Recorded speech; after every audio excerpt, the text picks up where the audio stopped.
perhitungan kelompok saya, ya, akan saya salah tadi. Next. Nah, di sini itu ada sedikit sumber. Pertama adalah urusan masalah.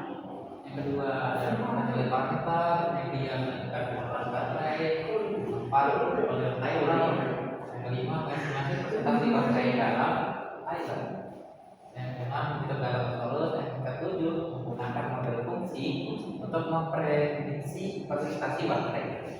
Yang delapan apa yang diperlukan untuk mencapai tujuan. Yang ada kesimpulan. Next. Nah, di sini ada urusan masalah dari soal kan. Pertama ada baterainya waktunya 0, dia berjalan dengan 10. Waktunya 10 menit, dia mendapatkan persentase berat itu 24,4.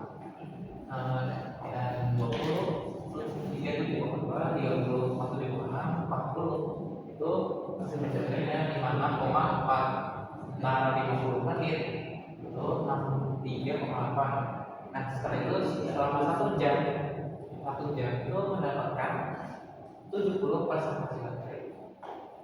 Nah, di sini ya kita akan itu dengan menggunakan rumus BT. Next.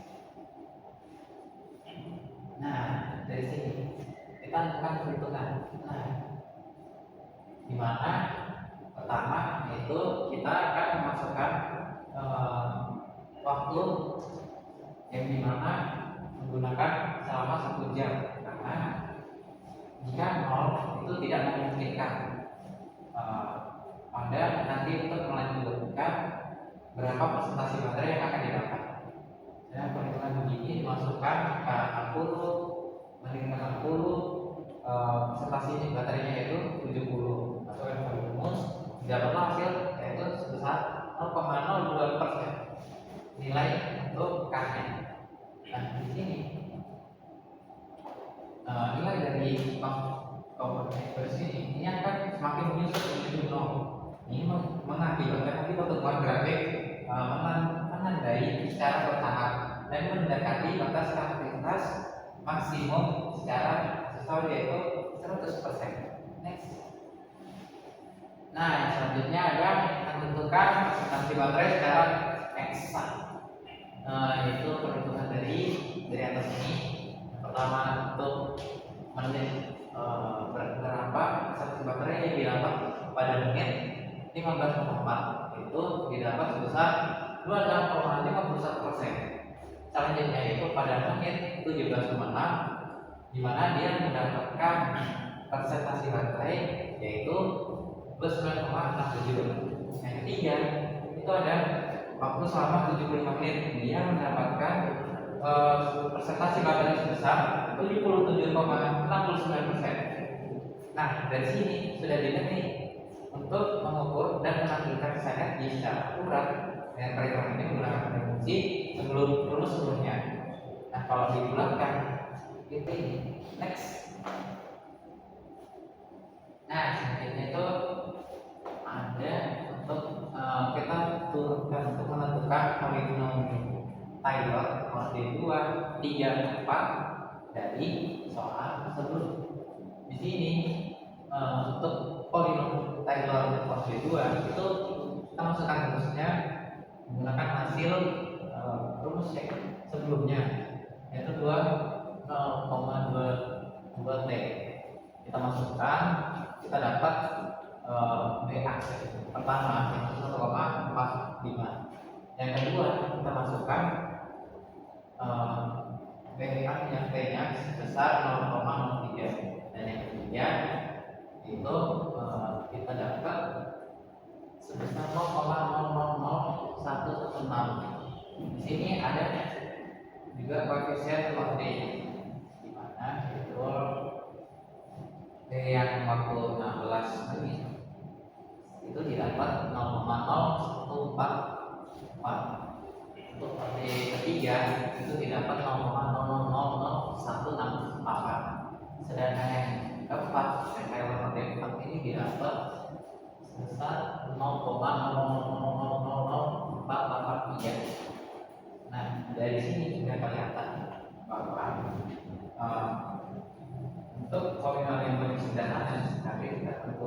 tinggi OD-nya, semakin akurat pendekatan saya. Selanjutnya itu ada menggunakan polimer Taylor yang diperoleh dari soal sebelumnya kita sudah dapat Taylornya. Sekarang kita akan menghitung polimer itu dimasukkan pada waktu 15, dimasukkan hingga mendapatkan periodenya itu 26,49%. Yang ketiga itu ada 26,49% masih sama, oleh keempat juga sama. Nah untuk T menit pada 17,6 itu didapat 29,67%. Itu juga sama untuk OD 2, 3, dan 4. Dan untuk OD 4 itu didapat 29,64%. Itu juga untuk OD 2, 3, dan 4. Dan dari sini kelihatan bahwa untuk persentase bakteri dan berbandingkan dengan nilai eksaknya.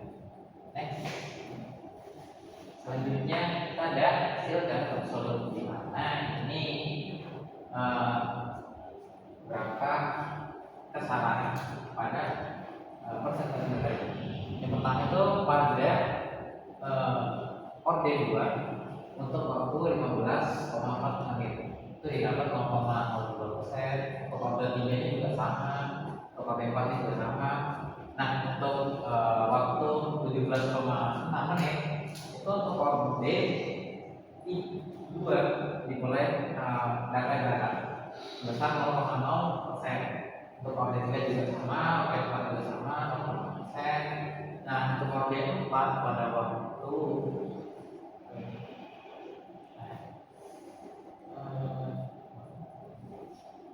OD 4 itu sama aja 0,0% juga.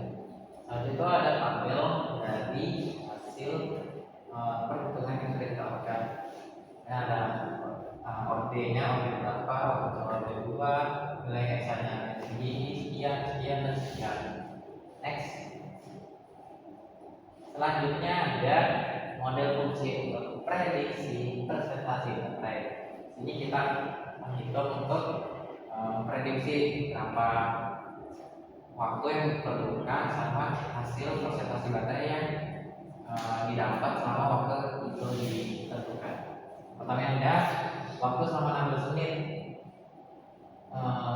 di mana kita dari soal itu kita menentukan persentase berapa dapat baterai yang didapat pada waktu 75 ini dapat sebesar 5 didapat sebesar 77,69%. Nah untuk ini untuk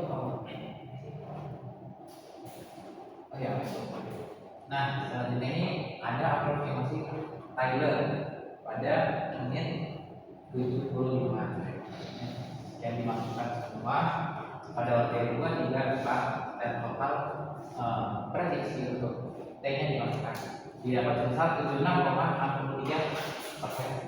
Saja untuk waktu 120 menit itu didapat prediksi baterainya itu 90,33%. Nah untuk aproksi Taylor itu didapat sebesar 73,93%. Nah pada menit ini hasilnya dia masih cukup dekat, yaitu 77,6% dan 76.